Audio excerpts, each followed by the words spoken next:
right, so we're going to start moving in the other direction here. So we're going to work our way from the center area of the hood. More water.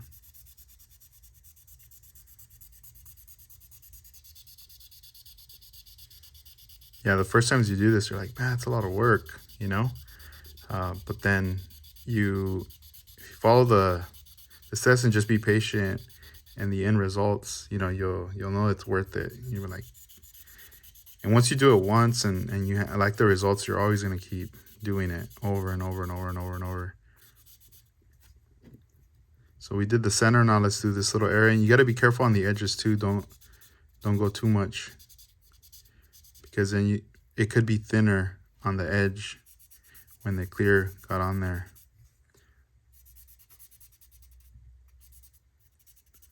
Okay, so now let's do the same direction at the roof, that center area.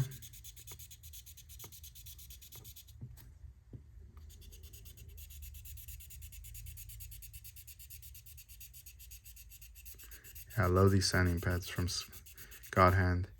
And like in the curved areas, it just like contours to the area. And it's less stress on your fingers too, because there's a foam in between. I remember a long time ago just trying to sand with pure sandpaper, and my fingers just being so sore and tired after those long, really long sessions. Once I started using these, that was it. All right, so let's go right ahead and wipe those areas just to see where we're at. Right there. It's still kind of drying since I wiped it. There we go. So now see the roof, how it's nice and flat. In the center area, you don't see that little round area. That's good right there. Let's look at the hood. Okay. Still needs to dry right there in this area. But you see it's starting to match. Like you look at the sides and you're like, wow, it's all shiny. But then up here, you're like, whoa, what happened? But don't freak out. That's normal. That's totally normal. I'm still gonna have to do, you know, the rest of the body. And so here's the deal with this grit, the 4000 that I'm basically working on the roof and the hood. I got to do the whole body on this grit. You know, one direction, then the other direction, and then let's start the sides. The sides, you know, I'm going to be working on the door and these fenders right here. And that's pretty much it. The other side the same.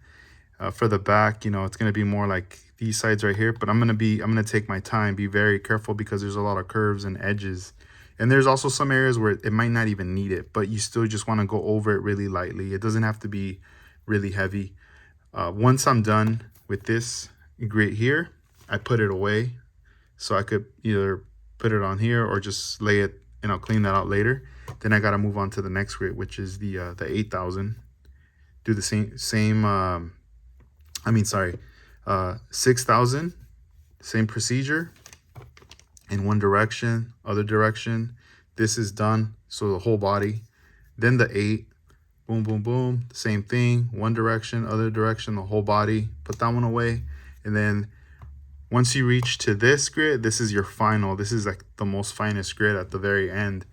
And then dip it in water, the same thing. And once you're done, you go out and rinse out the whole body. Get your Adams, you know, towel, and if you don't have one, then just use the regular microfiber or maybe a t-shirt, like a cotton t-shirt, and wipe it down and just let it air dry. And once it's dry, you know, you're gonna see everything dull looking like that. Once it's all dry, you're gonna be like, man, it looks kind of crazy, but this is just part of the process. Get it all cleaned up, then it's ready for another coat of clear. Once you start clearing it, it's gonna be shiny again. But now everything's going to be smooth, more smooth. Once you're done with that, you know, if you still have little blemishes on that second, you know, session of clear, you could lightly, you know, sand it, maybe with this grit right here. And if not, just polish the car. And as you're polishing, you start to you know, dig into those areas. But I would say more by then you should be fine. I know once I do a flow coat of clear coat, when I airbrush this, it's gonna be a lot more shinier, and I'm just gonna, you know, the next steps will be obviously to use the compounds to polish the car and bring more shine to it. So let me know if you guys enjoyed the video here. I'm gonna just keep going on, and you know, that's pretty much like the process right there with this.